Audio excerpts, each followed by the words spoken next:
आज जो हमारा टॉपिक है वो इन्वायरमेंट है। इसके अंतर्गत हम सबसे पहले पढ़ेंगे आपका मीनिंग ऑफ इन्वायरमेंट, पर्यावरण की परिभाषा, पर्यावरण का अर्थ, फिर डिफिनीशन ऑफ इन्वायरमेंट, पर्यावरण की परिभाषा, स्ट्रक्चर ऑफ इन्वायरमेंट, पर्यावरण की संरचना और कंपोनेंट्स ऑफ इन्वायरमेंट, इन्वायरमेंट के घटक, एंड लास्ट जो पढ़ेंगे काइंड्स ऑफ इन्वायरमेंट, पर्यावरण के प्रकार। तो जो इन्वायरमेंट शब्द है वास्तव में फ्रेंच शब्द से बना हुआ है, फ्रेंच वर्ड से बना हुआ है। इससे इन्वायरमेंट से बना हुआ है। इसका मतलब होता है क्या? दूसरा।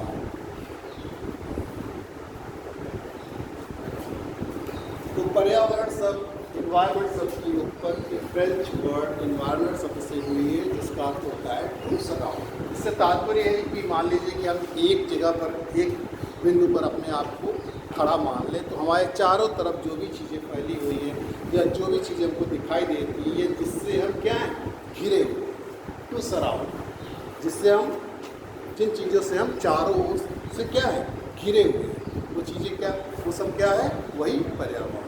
तो हमारे चतुर्दिक फैला हुआ क्षेत्र क्या कहलाता है? पर्यावरण कहलाता है। अगर इसको हिंदी में भी देखें कि पर्यावरण शब्द को देखा जाए तो वो परिधन आवरण से मिलकर बना है। परि का अर्थ है चारों ओर से, आवरण का अर्थ है घिराव। इस तरीके से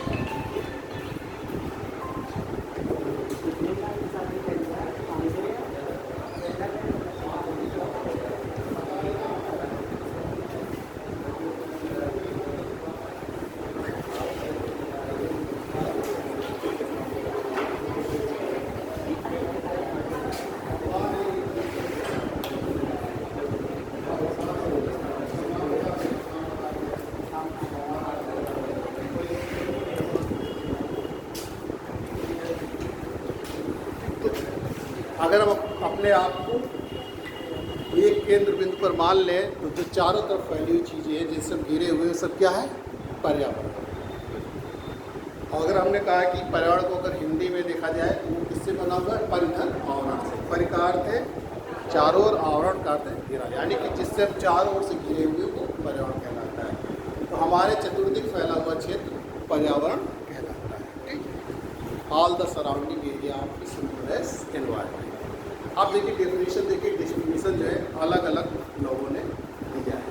तो अब आप डेफिनेशन देखिए फिटिंग के अनुसार, फिटिंग के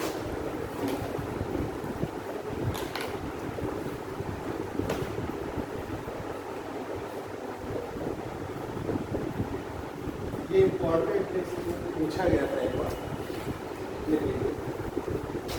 फिटिंग के अनुसार जीवों के पारिस्थितिक कारकों का योग पर्यावरण है। यह आया था कि किसने कहा है? जीवों के पारिस्थितिक कारकों का,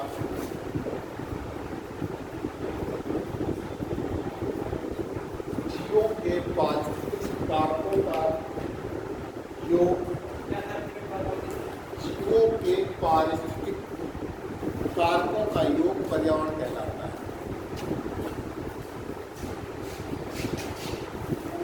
The totality of many factors of an organism is known as environment. इसका समझिए, जीवों के पारिस्थितिक कारकों का, यानी कि जो भी ये आपको पर्यावरण चीज़ें दिखाई दे रही, जो भी चीज़ें आपको दिखाई दे रही, वो जितने भी फैक्टर्स हैं, वो सब का सम क्या है? पर्यावरण। चाहे जैसे फैक्टर्स हो, चाहे फिजिकल फैक्टर्स हो और चाहे नॉन फिजिकल फैक्टर्स हो। ठीक, जैविक अजैविक फैक्टर्स, क्योंकि जैविक चीज़ें भी अजैविक चीज़ें भी क्या एक दूसरे से रिलेटेड है। हमने आपको बताया था, संसाधन जब पढ़ाया था कि जब तक हम इनका उपयोग नहीं करते तब तक वो संसाधन नहीं है। जल का है, जल अजैविक चीज़ है, लेकिन हम उसका उपयोग, ठीक, तो दोनों एक दूसरे से क्या है? दोनों एक दूसरे को प्रभावित करते हैं। तो जो पारिस्थितिक कारक है, जैविक और जैविक अजैविक, यानी जैविक को प्रभावित करता है और जैविक अजैविक को प्रभावित करता है। सारी चीज़ें देखिए, आप, हम ब्लैक बोर्ड में लिख रहे हैं, ठीक, तो किससे? सभी अजैविक चीज़ें। हम आपसे बात कर रहे हैं, वो क्या है? जैविक है। तो दोनों चीज़ें जो भी पारिस्थितिक कारक हैं, जितने भी फैक्टर्स हैं, उन सब का सब भी क्या कहलाता है? पर्यावरण कहलाता है। एक और सीसी पार्ट,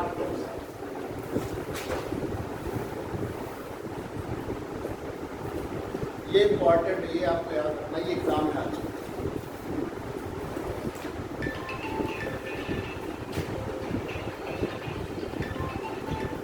ये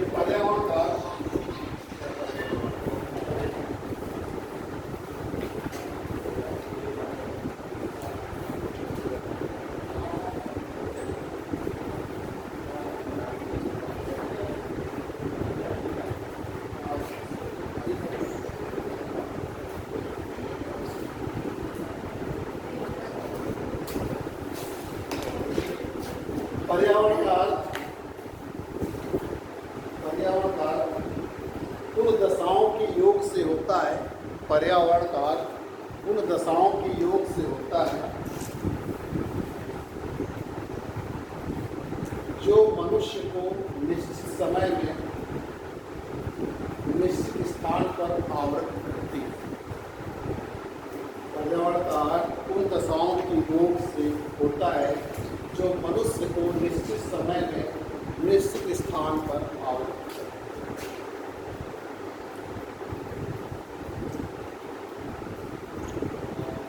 आवृत से मतलब है घेरने से मतलब है आवृत।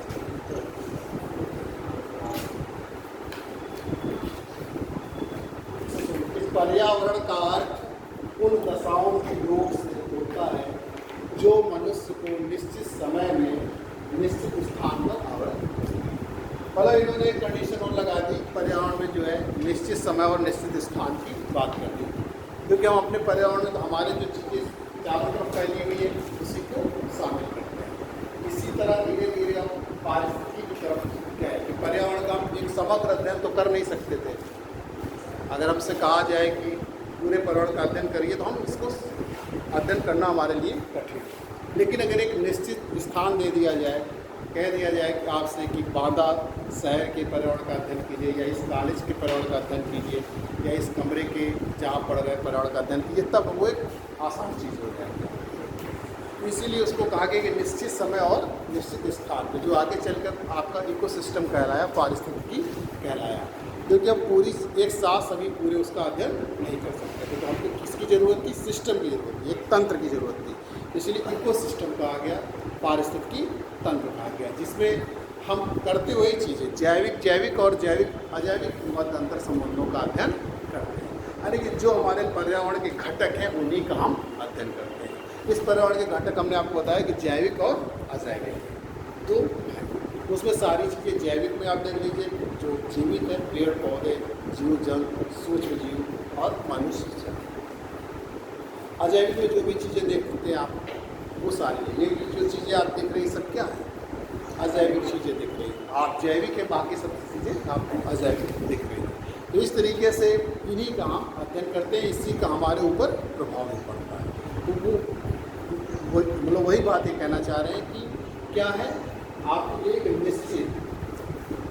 निश्चित समय और निश्चित स्थान में आपको आवृत, आपको घेरते हैं। क्योंकि अभी हम यहाँ पर हैं तो हमारा पर्यावरण दूसरा है, दूसरी जगह चले जाएंगे तो हमारा पर्यावरण दूसरा हो जाएगा। हो सकता है वहाँ पे जीव जंतुओं की संख्या अधिक हो जाए, कहीं पर पेड़ पौधों की संख्या अधिक हो जाए, कहीं जैविक की संख्या अधिक है, कहीं अजैविक की संख्या अधिक हो जाए।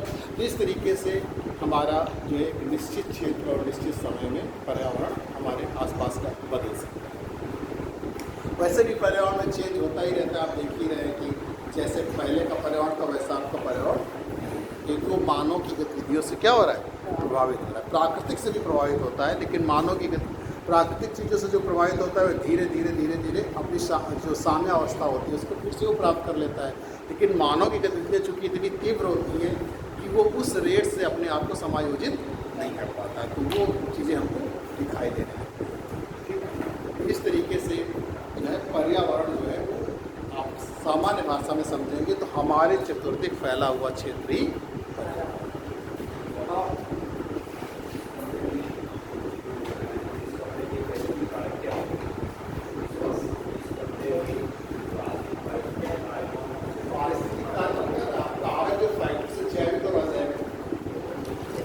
जैविक अजैविक में जो भी चीज़ें, जैविक में तो आप लोग बैठे हुए थे, अजैविक में जितनी भी चीज़ें आपको दिख रही हैं,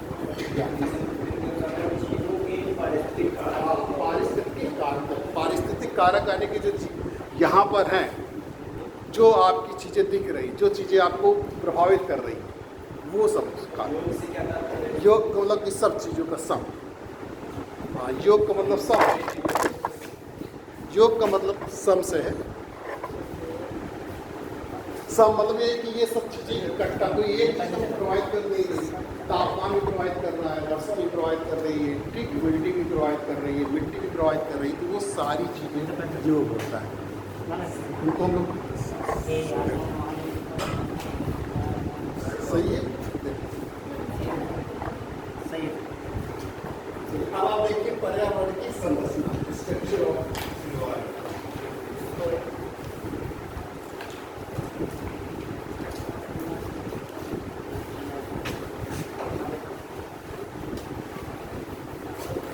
जैसे आप कहते हैं वायुमंडलीय दशाओं का योगी क्या है? मौसम। उसी का औसत लेते हैं जब बहुत देर समय में और देर क्षेत्र, तो वो क्या कहलाता है? जलवायु कहलाता है। लेकिन उसमें क्या वायुमंडलीय दशाओं का योग, जो भी आप देख रहे हैं, आप बादल देख रहे हैं, ठीक, तापमान देख रहे हैं, वर्षा देख रहे हैं, धूल भरी आंधी देख रहे हैं, ये सारी चीज़ें क्या है, उनका जब योग करते हैं, सम करते हैं, तो वो क्या कहलाता है? किसी निश्चित समय और निश्चित क्षेत्र के लिए तो मौसम है, और किसी बृहद क्षेत्र और बृहद समय में लिया गया जो औसत है वो जलवायु है। अब ये पर्यावरण की समझ।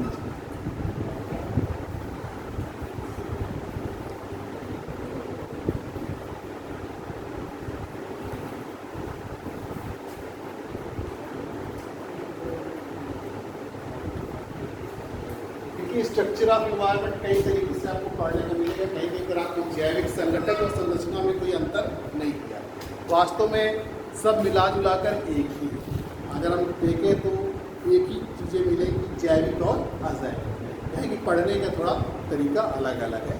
तो अगर हम इसकी संरचना देखें पर्यावरण की किससे हुई, तो हाँ आपको देखेंगे कि स्थल मंडल है, वायुमंडल है, ठीक, और जैव मंडल है, ये सब चीज़ों से मिलकर क्या है उसकी संरचना, स्थल मंडल, जल मंडल, वायुमंडल, ठीक। तो इस तरीके से भी आप पढ़ सकते हैं और जैविक अजैविक से भी पढ़ सकते हैं, सही दोनों है। लेकिन अंतर करने के लिए components of environment, structure of environment में, तो फिर हम उसी तरीके से आपको पढ़ाते हैं कि जो स्थल मंडल है, वायुमंडल है, जल मंडल है और जो जैव मंडल है, इनसे मिलकर हमारे पर्यावरण की संरचना हुई। तो आप देख लीजिए, जैसे हम इसमें एक लाइन लिखिए, चूँकि पर्यावरण भौतिक एवं जैविक संकल्पना है, भौतिक एवं जैविक संकल्पना, क्योंकि इसके अंतर्गत आप देखते हैं सारी चीज़ें जो पेड़ हैं, पहाड़ हैं, पर्वत हैं, नदियां हैं, सबको शामिल करते हैं, जलवायु है, तो ये क्या है? एक भौतिक एवं जैविक संकल्पना, फिजिकल एंड बायोलॉजिकल कॉन्सेप्ट। चूँकि पर्यावरण भौतिक एवं जैविक संकल्पना है, अतः इसकी संरचना भौतिक व जैविक कारकों से हुई है, भौतिक व जैविक कारकों से हुई है। अब आप देखिए भौतिक तथा अजैविक, एक ही चीज़ें, चाहे भौतिक कहिए चाहे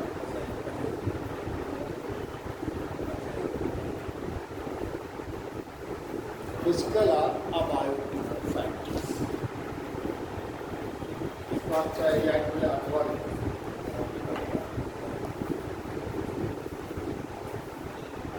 अब आप देखिए, ऐसे तो हमने कह दिया भौतिक, अभौतिक चीज़ों में क्या है? स्थल मंडल है, जल मंडल है, वायुमंडल है, ये सब क्या है? ये भौतिक।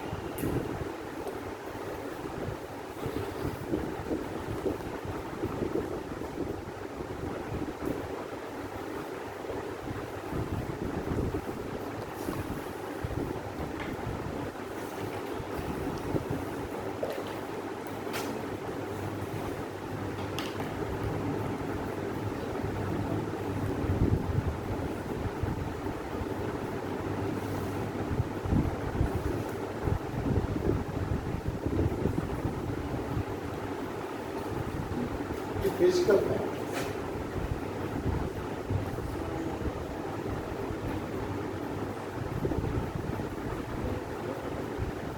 इनसे मिलकर बना है। जो आप देख रहे हैं स्थल मंडल, आप देख ही रहे हैं, ठीक। ये क्या है आपका स्थल मंडल,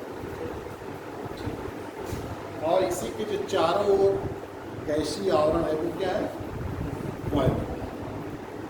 पृथ्वी के चारों तरफ फैला हुआ गैसीय आवरण क्या है, वायुमंडल, जो पृथ्वी के गुरुत्वाकर्षण के कारण से टिका हुआ है। इसकी अगर ऊंचाई देखी जाए तो लगभग पृथ्वी से 1000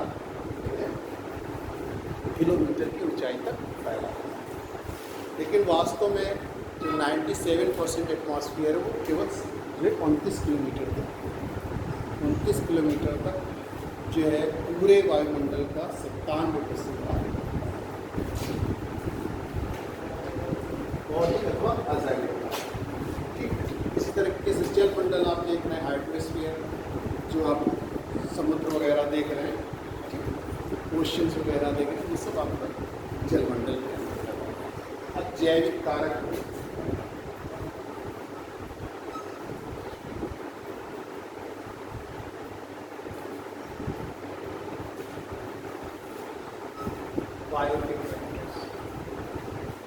उसमें क्या है, जीव जंतु और वनस्पति।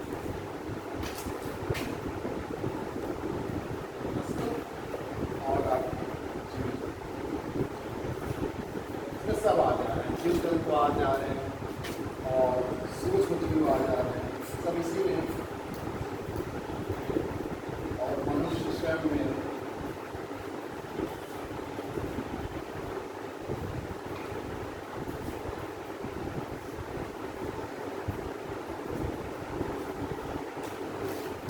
जीवजंत एनिमल्स, सूक्ष्म जीव, माइक्रो ऑर्गेनिज्म है, मनुष्य से। वायरस जैविक कारक है, जैविक कारक वायरस जैविक कारक है, जैविक माइक्रो ऑर्गेनिज्म भी आ रहे हैं, बैक्टीरिया, विषाणु, सूक्ष्म जीव भी आ रहे हैं, उनके लिए कॉमन सब सूक्ष्म जीव यूज किए।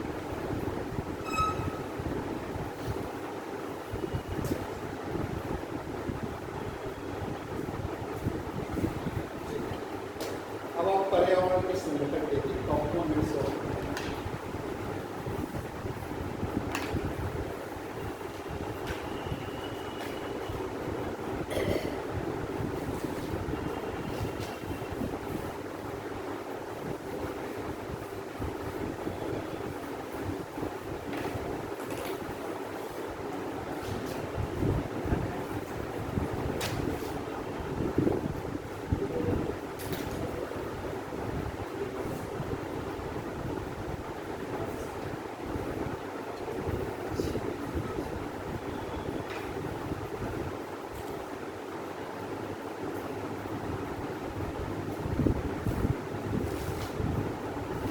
वैसे तो मुख्य रूप से दो ही माने जाते हैं, कहीं कहीं पर 3 भी आपको मिलेगा। ऊर्जा संगठक को अलग कर देते हैं।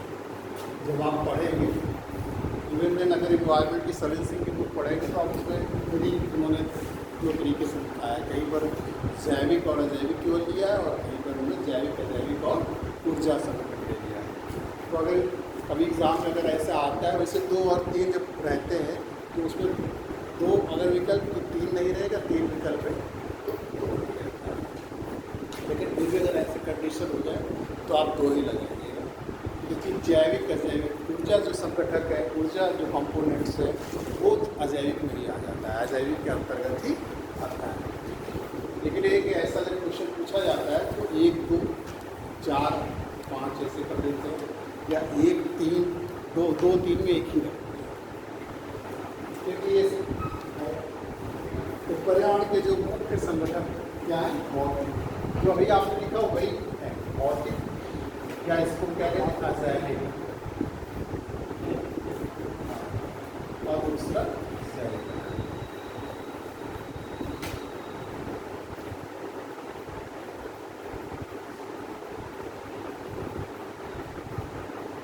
अजैविक तो वही है जो अभी आपको हमने बताया, जो भी चीज़ें है अजैविक में आप देख रहे हैं, जैसे स्थल हुआ, भूमि हुई, जलवायु हुआ, मृदा हुआ, ऊर्जा हुआ, ये सब क्या है, अजैविक। और जैविक में वही चीज़ें वनस्पति, जीव जंतु, मृदा, जीव जंतु, सूक्ष्म जीव और मनुष्य। अब हम आपको थोड़ा सा जैविक संगठन में कभी कोई अलग से पूछ लेते हैं थोड़ा सा, तो हम दूसरी तरीके से आपको अब बता रहे हैं। तो पर्यावरण की घटक जो है जैविक और अजैविक। तो अजैविक तो वही है, जैविक संगठन को हम कभी कभी उत्पादन और उपभोक्ता और डिकम्पोजर आप घटक में बदल देते हैं। तो अब आप जैविक जो है जैविक घटक को लिखिए। आप इस तरीके से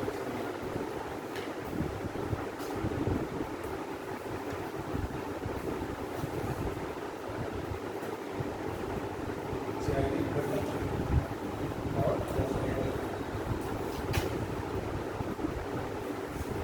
तो आप पर्यावरण के मुख्य रूप से दो घटक हैं, जैविक घटक और अजैविक। ये भी बता दीजिए जैविक। जैविक घटक हमको दो तरीके से आपको बताने जो एग्जाम में पूछे जाते हैं, इसलिए आपको बता देना है, क्योंकि इतना बड़ा तो है नहीं। और तो जगह पे इन्वायरमेंट पूरा एक बुक चलती है पूरी, लेकिन यहाँ पे तो आपको इन्वायरमेंट एक अधिकतम 2 दिन में बताना है, इसलिए जो है आपको यही तो बता दें। इसका एक अलग से चैप्टर रहता है जैविक, उसमें बता दें। जैविक घटक में देखिए इसके अंतर्गत पेड़ पौधे, इसके अंतर्गत पेड़ पौधे, पशु पक्षी, जीव जंतु तथा मनुष्य आते हैं।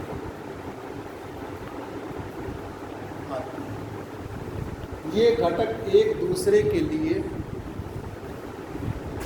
पोषण, ब्रैकेट में लिखिए आहार,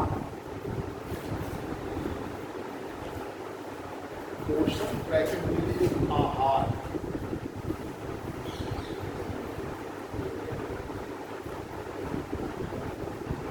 पोषण से मतलब पोषण का कार्य करते हैं, पोषण का कार्य करते हैं। पोषण के आधार पर, पोषण के आधार पर जैविक घटकों को 3 श्रेणियों में विभाजित किया जाता है। 3 श्रेणियों में विभाजित किया जाता है। इसमें एक उत्पादक है, एक उपभोक्ता और एक अपघटक। वैसे इकोसिस्टम जब चैप्टर आएगा तब हम आपको इनके बारे में फिर से पढ़ाएंगे, लेकिन अभी हम थोड़ा बता उत्पादक, प्रोड्यूसर, कंज्यूमर और डिकम्पोजर।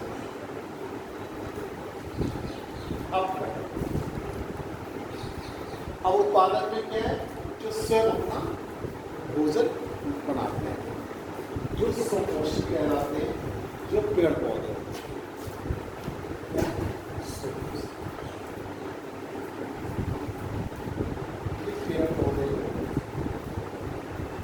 सूर्य की किरणों से, प्रकाश संश्लेषण क्रिया के माध्यम से स्वयं अपना भोजन बनाते। और उपभोक्ता किस पर निर्भर है, इन्हीं पर जो है निर्भर। इसमें भी प्रथम श्रेणी के उपभोक्ता जानते हो, जो सीधे पेड़ पौधे पर निर्भर हो, क्या कहलाते हैं आपके, शाकाहारी कहलाते हैं, अरबी कोरस कहलाते हैं शाकाहारी। और जो है इन शाकाहारी जो जीव जंतु होते हैं उनको खाते हैं, वो क्या कहलाते हैं, मांसाहारी कहलाते हैं। और मनुष्य को सर्वाहारी में रखा गया है। प्रथम श्रेणी की उपभोक्ता रखा गया है।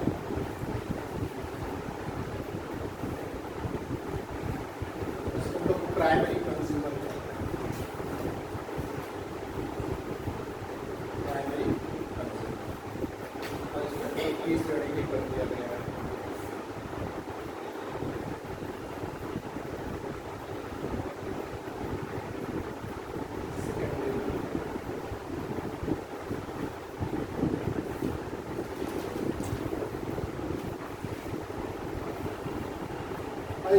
जितने भी शाकाहारी है, जैसे आपकी बकरी है, खरगोश है, गाय है, इसमें आए थे।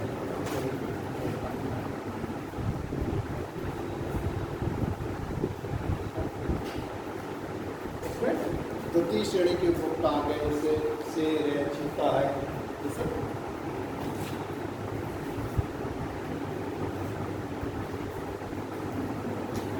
कहेंगे तो ओमनीवोरस, जैसे ये तो हो गया हर्बीवोरस जो शाकाहारी होते हैं, कार्निवोरस जो मांसाहारी होते हैं, और मनुष्य क्या है ओमनीवोरस जो दोनों शाकाहारी भी होते हैं मांसाहारी भी। फिर आप घटक जो होते हैं डिकम्पोजर जो होते हैं वो क्या है सूक्ष्म जीव। जो सूक्ष्म जीव होते हैं वो क्या करते हैं डिकम्पोज करते हैं, क्योंकि बहुत सारी जो चीज़ें होती हैं हमारा या अन्य जीव जंतु का देखते हैं बहुत जटिल तत्वों से बना होता है शरीर। इनका क्या काम है उन जटिल तत्वों को सरल तत्वों में परिवर्तित कर देना, जिससे कि क्या है वो मिट्टी में मिलते हैं। जैसे मान लीजिए कभी आपने देखा होगा कोई कुत्ता या कोई गाय भैंस आपको सड़क पर मरी हुई पड़ी मिलती है, उसको कोई उठाने भी नहीं आता है, लेकिन कुछ दिन बाद क्या होता है एकदम खत्म हो जाती है। लेकिन उसके पास आपने देखा होगा छोटे असंख्य छोटे छोटे आपके कीड़े दिखाई देते हैं, माइक्रो ऑर्गेनिज्म सूक्ष्म जीव दिखाई देते हैं। वो क्या है डिकम्पोज करते हैं, अपघटित करते हैं, यानी कि जो जटिल तत्व होते हैं उनको क्या करते हैं सरल तत्वों में परिवर्तित करते हैं, जिससे कि वो क्या हो जाए उस मिट्टी में ही, अगर वो ना हो तो कितनी दुर्गंध फैल जाए और हमारा पर्यावरण और प्रदूषित हो जाए।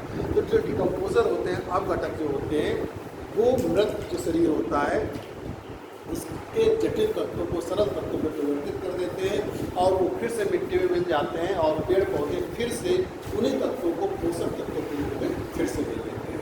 पोषक तत्वों के रूप में लेकर पेड़ पौधे अपने उत्तक को बढ़ाते हैं, अपना विकास करते हैं।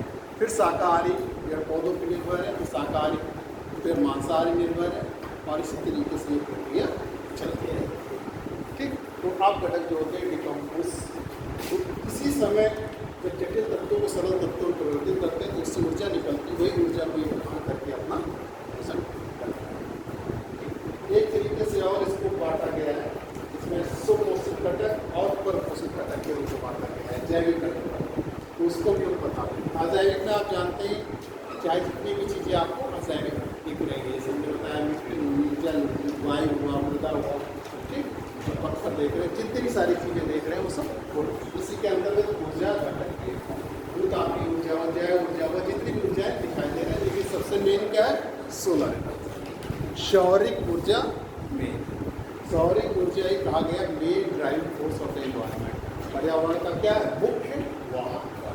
अगर सूर्य ऊर्जा नहीं होती तो ये पर्यावरण, इसलिए इसको भी ध्यान रखिएगा। आता है क्वेश्चन कि पर्यावरण का मुख्य वाहक बल, main driving force of environment on solar, सौर ऊर्जा। सौर ऊर्जा की वजह से ही ये क्या है पेड़ पौधे क्लाइमेट सब संभव है। अगर सौर ऊर्जा नहीं होती तो ये सारे पेड़ पौधों का विकास नहीं होता, पेड़ पौधों का विकास नहीं होता, यानी एक तरीके से यहाँ पे जीवन का अस्तित्व नहीं होता। पेड़ सौरिक प्रकाश जो आ रहा है वो इस पृथ्वी पर पर्यावरण के विकास के लिए करता है। तो कभी कभी क्वेश्चन पूछा जाता है कि पर्यावरण का मुख्य वाहक बल कौन सा है, तो आपको लगाना है सोलर एनर्जी, या खाली शून्य भी लिखा रहेगा तो बात नहीं। तो आप इसको देख लीजिए, हम इसको दूसरी तरीके से बताते हैं, कभी कभी एग्जाम में उस तरीके से भी आता है।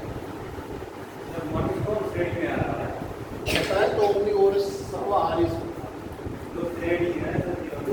दो पे तो अगर रखेंगे तो किसी में 2-3 में कर देंगे, लेकिन वैसे उस सर्वाहारी जब हम आपको बताएंगे इकोसिस्टम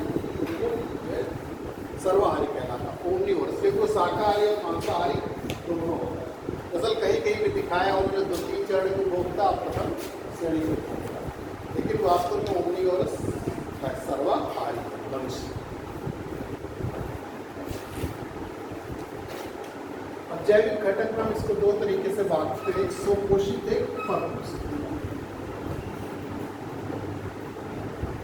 ऐसे आपको नहीं आएगा, इसमें एक एक चीजें पूछी जाए। सुपोषित क्या है, परपोषित क्या है, विपरपोषित क्या है, अंतर्गत हम आपको 3 चीज बताएंगे। वो एक लाइन पूछी जाती है। अब आप इसमें सुपोषित घटक देखिए, सुपोषित घटक के संघटक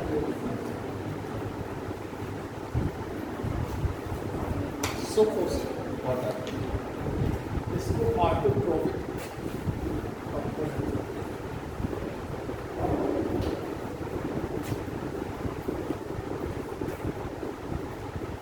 आप लिख लीजिए। जैविक घटक केवल आप लिख जैविक घटक केवल जैविक डाल लीजिए और किस तरीके से बना लीजिए। सुपोषित घटक के अंतर्गत आप सुपोषित संगठन के अंतर्गत जानते हैं वो सब वो जीव जंतु आते हैं जो अपना भोजन स्वयं लेते हैं। तो इसमें आप लिख लीजिए सुपोषित संगठन के अंतर्गत या इसके अंतर्गत वे जैविक घटक आते हैं जो प्रकाश संश्लेषण तथा रसायन संश्लेषण के द्वारा अपना भोजन स्वयं करते हैं। जो प्रकाश संश्लेषण तथा रसायन संश्लेषण द्वारा अपना भोजन स्वयं निर्मित करते हैं। इसी के आधार पर ये 2 तरीके के हो जाते हैं। एक प्रकाश संश्लेषी पौधे,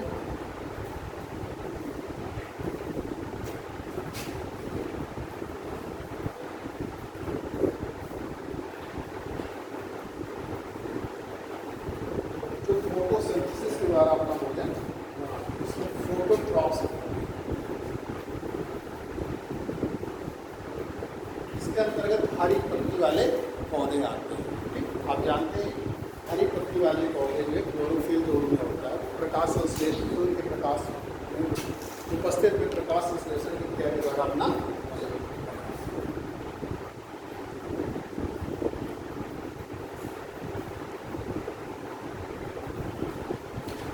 दूसरा है इसी में रसायन संश्लेषण।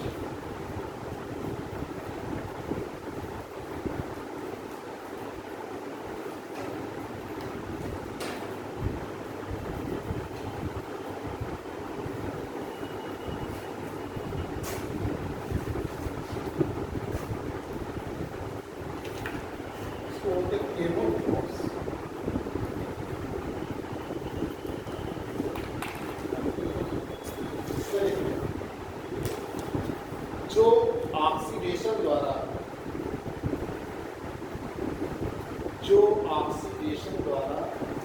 अजैविक तत्वों से इसमें रसायन जो ऑक्सीडेशन द्वारा जो ऑक्सीडेशन की क्रिया होती है द्वारा अजैविक तत्वों से मैच कराने के लिए आता है, इसलिए आपको पढ़ा रहा है।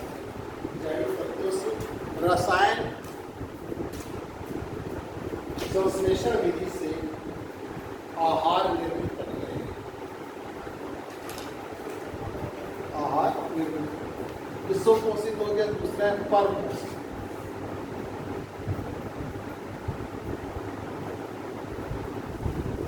इसको हम लोग बोलते हैं हेटेरोट्रॉफिक।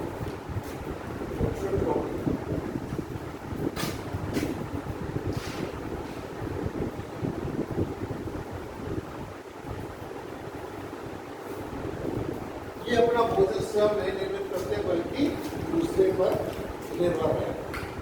ठीक, इसमें आप लिख लीजिए ये अपना भोजन स्वयं निर्मित नहीं करते हैं बल्कि दूसरे पर निर्भर रहते हैं। दूसरे पर निर्भर।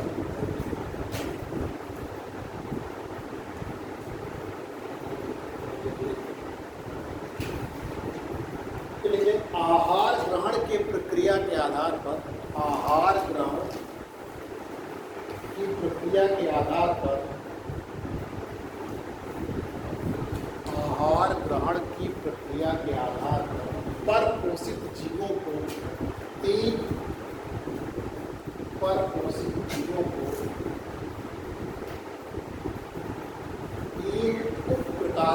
विभाजित किया जाता है 3 प्रकारों में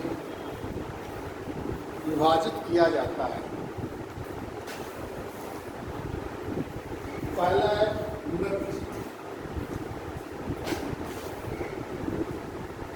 मृत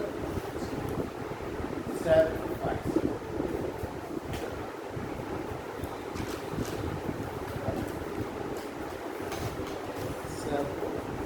इसमें लिख लीजिए मृत जीव। ये जंतु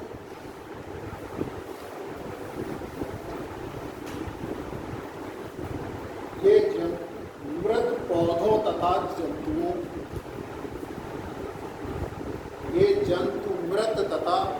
मृत पौधों तथा जंतुओं से प्राप्त जैविक यौगिकों, जो ऑर्गेनिक कंपोनेंट्स, जैविक यौगिकों को घोल के रूप में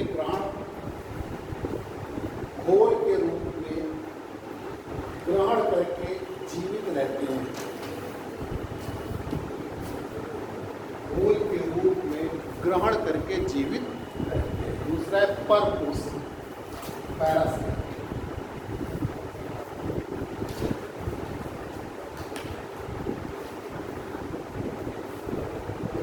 सब आते हैं एग्जाम में मैच पर जीवी पैरासाइट, ठीक, जो दूसरे के ऊपर ये जंतु दूसरे जीवित जीवों पर आहार के लिए आश्रित होते हैं। ये जंतु दूसरे जीवित जीवों पर आहार के लिए आश्रित होते हैं।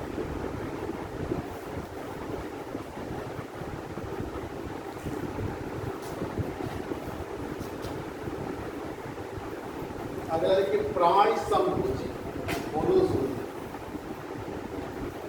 प्राणी समभुजी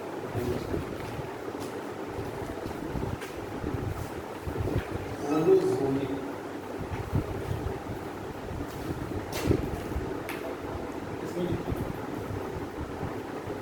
इस प्रकार के जंतु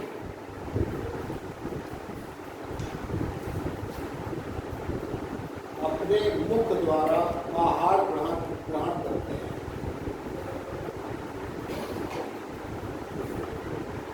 इस प्रकार के जंतु अपने मुख द्वारा आहार ग्रहण करते हैं। आहार, सभी बड़े जंतु इसी वर्ग के अंतर्गत आते हैं। सभी बड़े जंतु इसी वर्ग के अंतर्गत आते हैं।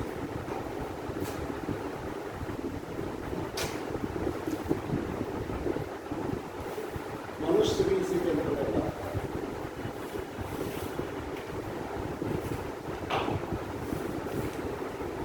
लास्ट वर्ग पर्यावरण के टाइप्स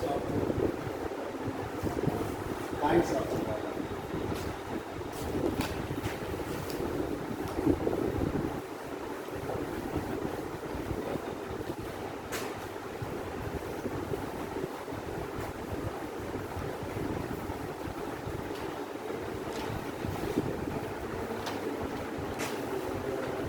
लीजिए पर्यावरण के प्रकार।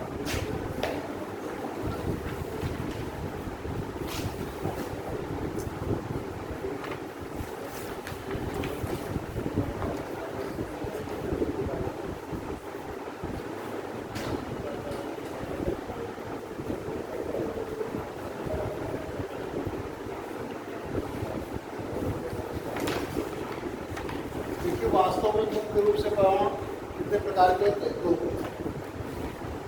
वैसे तो बहुत सारे, चाहे जितने आप पर्यावरण करते हैं, लेकिन मुख्य रूप से 2 ही तरीके से, प्राकृतिक और वैसे तो बहुत सारे राजनीतिक पर्यावरण, सांस्कृतिक पर्यावरण, सामाजिक पर्यावरण, ठीक, नगरीय पर्यावरण, ठीक, ग्रामीण पर्यावरण, बहुत सारे जितने भी आप पर्यावरण बना सकते हैं सब पर्यावरण हैं। लेकिन वास्तविकता में ये पर्यावरण मुख्य रूप से 2 प्रकार के हैं। इसमें पर्यावरण के अध्ययन के अनुसार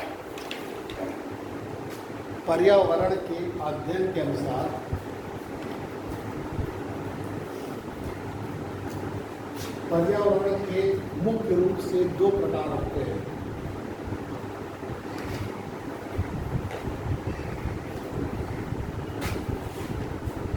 मुख्य रूप से दो प्रकार होते हैं।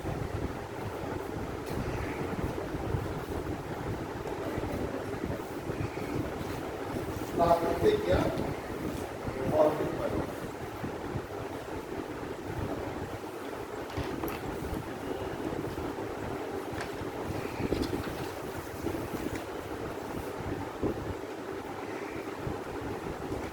Natural art,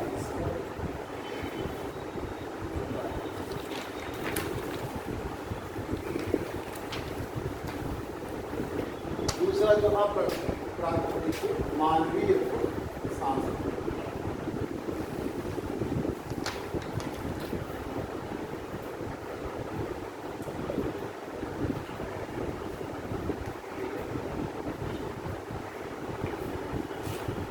human architecture.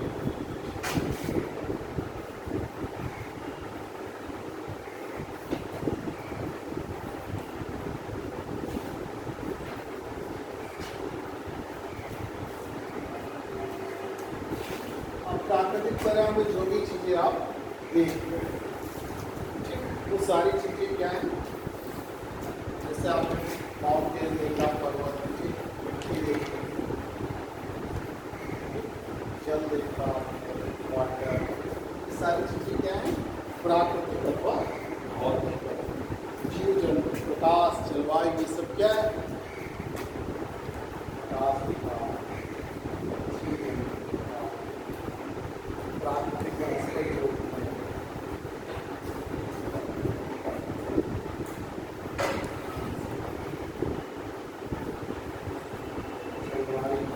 आप होता है कितनी भी चीजें आप देख रहे हैं, सब क्या है,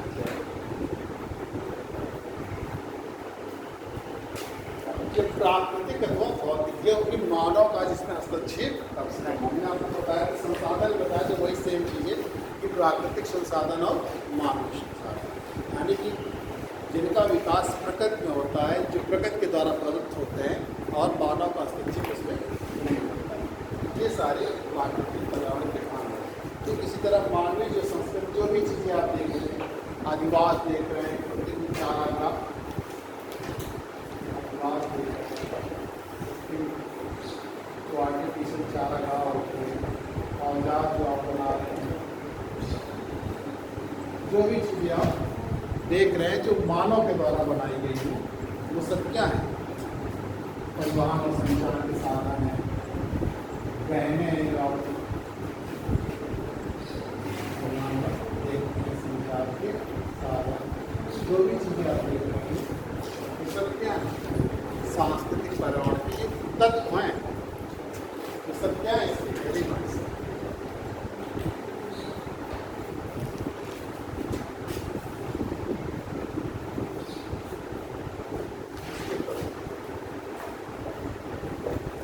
बाकी तो बहुत तरीके के पर्यावरण, लेकिन मुख्य रूप से जो प्राकृतिक और सांस्कृतिक।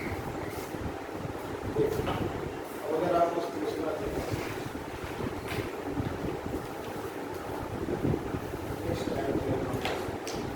तो इकोसिस्टम टॉपिक जब आएगा वैसे पारिस्थितिकी पढ़ाते हैं, उसमें आपको हम डिटेल में पूरी चीज़ें बताएंगे। फिर विश्वरिक ऊर्जा जो है सूर्य, वो कैसे इस पर्यावरण को बढ़ाता है, कैसे सूर्य की किरणें जब आती हैं और पड़ती हैं और पेड़ पौधे अपना भोजन बनाते हैं, तो वो अपनी जो ऊर्जा पूरी कर लेते हैं, तो उससे जो बची हुई शेष ऊर्जा क्या ऊपर की तरफ स्थानांतरित कर देते हैं, फिर उससे ऊपर की तरफ स्थानांतरित कर देते हैं।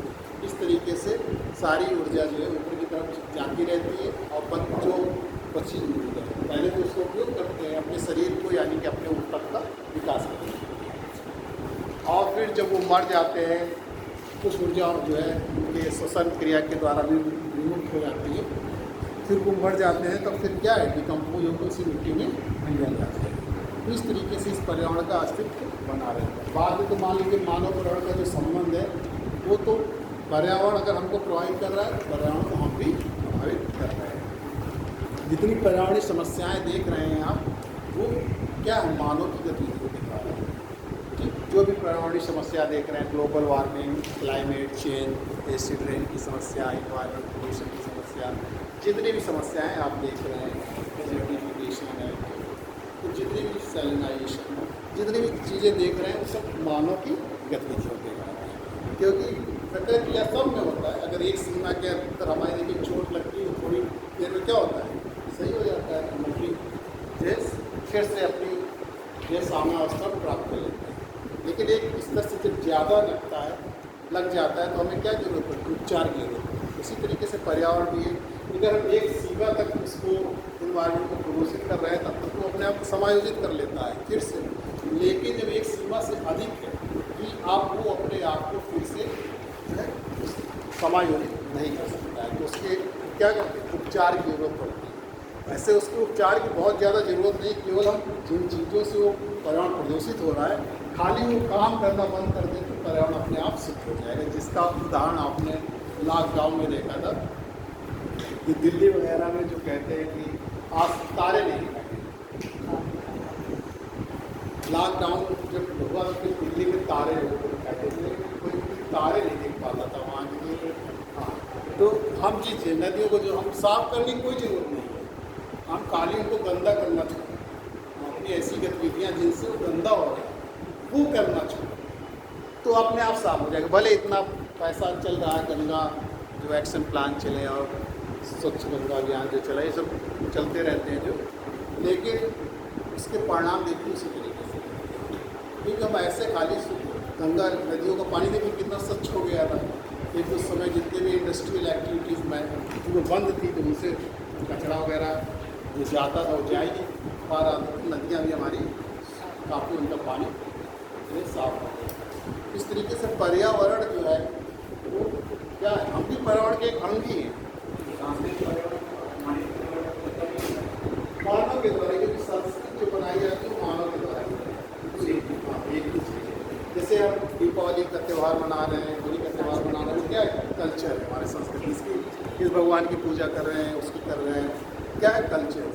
वो किसके द्वारा बनाया जाता है, मानव के द्वारा बनाया जाता है। जैसे कि आप कल्चर में परिवर्तन करते रहते हैं। जैसे आपने देखा होगा कि बरगद की पूजा होती है तो महिलाएं पहले बरगद के पेड़ के पास जाया करती थी, लेकिन अब शहरों में देखिए बरगद के पेड़ कहीं जो है मिलते हैं, तो आप क्या करते हैं, आपके घर में जो माली वगैरह होते हैं वही पेड़ बरगद का दाल तोड़ के दे जाते हैं, उसी की घर की पूजा करते हैं। तो आपने देखा कि हमारा ही बनाया हुआ था। पहले तो हम पेड़ पे जाकर पूछते थे, लेकिन अब हमारे पास जो है उस तरीके का उपलब्धि नहीं है, उस तरीके के संसाधन नहीं उपलब्ध है कि हम वहाँ पर जा के कर सकें, तो हमने उसको दूसरी तरीके से बना लिया। तो कल्चर को हम ही क्या करते हैं, बनाते हैं और समय समय पर अपनी आवश्यकता के अनुसार परिमार्जित करते हैं। जैसे आपके घर में पूजा वगैरह हो रही है तो दान देने की बारी आती है, कहीं गाय का दान दे दीजिए। अब गाय तो आप लाते नहीं, कहीं अच्छा इसकी जगह इतनी मुद्रा दे दीजिए, पैसा दे दीजिए। उसी तरीके से कल्चर को हम ही मेंटेन करते हैं। ठीक, तो वो उसी तरीके से पढ़ने में देखिए, पहले क्लास 1 से पढ़ते थे, अब आप PG पढ़ रहे हैं, नर्सरी पढ़ रहे हैं, LKG, क्या कहते हैं, UKG तक कई क्लास 1 जा रहे हैं। पहले जो 4 से पढ़ाई होती थी स्लेट में, आप पेंसिल से पढ़ाई शुरू हो जाती थी। हमारे जो सांस्कृतिक कल्चर है, जितने भी अभौतिक चीज़ें वो सब कल्चर की है। जो भी हम क्रियाएँ कर रहे हैं वो सब कल्चर है। खाना बनाना, खाना आप बुला कर खाना खिला रहे हैं, आपका स्वागत करें, वो सब कल्चर है। बड़ों से का आप बड़ों का रिस्पेक्ट करना, छोटों को याद करना, विवाह करना, ये सब क्या है, सांस्कृतिक कल्चर हमें।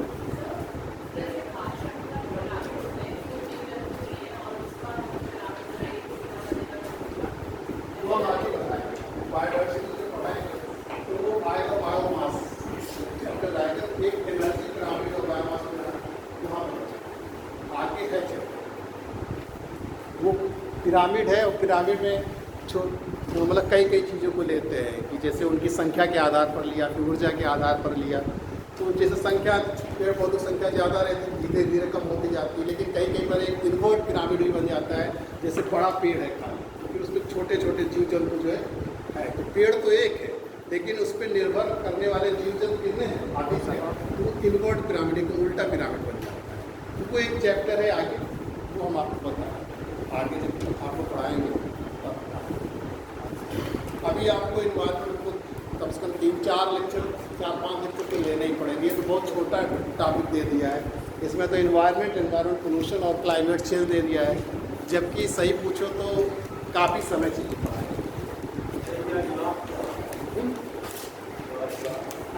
आदिवासी सेटलमेंट जो होते हैं जिसमें आप रह रहे हैं, जो आपका घर है वही आदिवासी जो अधिकृत रूप से आप उसके वासी हो गए हैं, आदिवासी। सेटलमेंट कहते हैं आदिवास, जहाँ पर आप रात मतलब सेटलमेंट भी होता है अपना सब अधिकार हो गया। हाँ, सेटलमेंट वैसे भी देखिए सेटलमेंट होता है स्थिर हो जाना, रुक जाना। और रात को आप जब अपने घर दिन भर काम करते हैं, लेकिन आके अपने घर में क्या होता है, रुक जाते हैं, स्थिर हो जाते हैं, आराम करते हैं।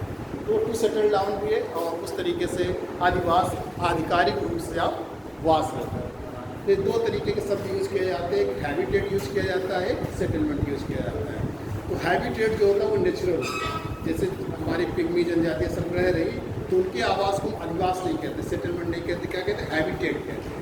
तो जो प्राकृतिक आवास होते हैं वो हैबिटेट कहलाते हैं, और जो मानव के द्वारा निर्मित होते हैं वो आदिवासी। ये आपने पैरासाइट बोला, पैरासाइट के अंतर्गत मानव भी तो आ सकता है, मानव जैसे मेढक नहीं, जो एक दूसरे पे निर्भर हो। पैरासाइट मतलब कि आप एक जीव पर दूसरे, जैसे हम बहुत सारी चीज़ें कई चीज़ें बनाते हैं अपने आप, हम क्या कहते हैं मुख्य रूप से किसमें आगे, जैसे आपने कभी दूसरे पेड़ को देखा हो, एक पेड़ के ऊपर दूसरा पेड़ तक जाता है, तो वो एक पूरी तरीके से उस पर निर्भर है। हम लोग की श्रेणी इसमें चली गई कि मुख के द्वारा जो है भोजन करते हैं। जैसे पैरासाइट उस तरीके से अगर छोटे रूप में देखा जाए, जैसे हम अपने माँ बाप पर निर्भर हैं, जो छोटे रहते हैं, तो हम क्या है, एक तरीके से उन पर निर्भर है, तो पैरासाइट है। लेकिन जो श्रेणी बनाई गई है वो जैविक के हिसाब से बनाई गई, भोजन लेने के आधार पर कि हम भोजन के रूप में किसमें निर्भर हैं।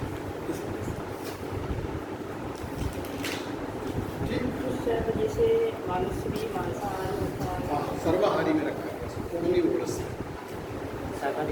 शाकाहारी और मांसाहारी दोनों में रखा है। आप उसको चाहे तो आप एक श्रेणी और बना लें, तृतीय श्रेणी की उपभोक्ता करके सर्वाहारी, इसको ओमनिवोरस कहा जाता है। अभी हम आपको जो बताएंगे ट्रैफिक लेवल यानी कि पोषण स्तर बताएंगे।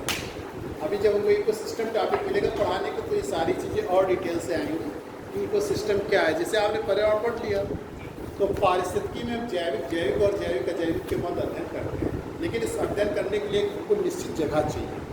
तो निश्चित समय और निश्चित स्थान पर जब हम जैविक और जैविक अजैविक के मध्य संबंधों का जो अध्ययन करते हैं, वो हमारा पारिस्थितिकी तंत्र है। वो भी क्या है, भौगोलिक इकाई है, एक कार्यात्मक इकाई। पारिस्थितिकी क्या है, एक आधारभूत कार्यात्मक इकाई है, क्योंकि उसमें कार्य का ही अध्ययन करते हैं, और वो हमें आधार प्रदान करती है कि जैविक और जैविक अजैविक के मध्य जो कार्य हो रहे हैं, जो इंटरेक्शन हो रहा है, उसका अध्ययन किया जाए। इसीलिए उसको क्या कहा गया, आधारभूत कार्यशील इकाई कहा गया। पारिस्थितिकी तंत्र एक आधारभूत कार्यशील इकाई होती है, जिसके अंतर्गत हम किसी निश्चित समय, ठीक, व निश्चित क्षेत्र में जैविक अजैविक के मध्य अंतर संबंधों का अध्ययन करते हैं। ये पारिस्थितिकी तंत्र है। फिर इसी में भी हम आपको आगे बताते हैं कि पोषण स्तर जो होते हैं। अभी हमने आपको बताया ना कि ये लोग क्या करते हैं, पोषण का कार्य करते हैं। जैसे सुपोषी ने अपना भोजन बना लिया, तो उसने शाकाहारी को ट्रांसफर कर दिया, शाकाहारी ने मांसाहारी कर दिया, और सर्वाहारी शाकाहारी से भी ले रहा है और पेड़ पौधों से भी ले रहा है। तो इस तरीके से वो सर्वाहारी, ठीक।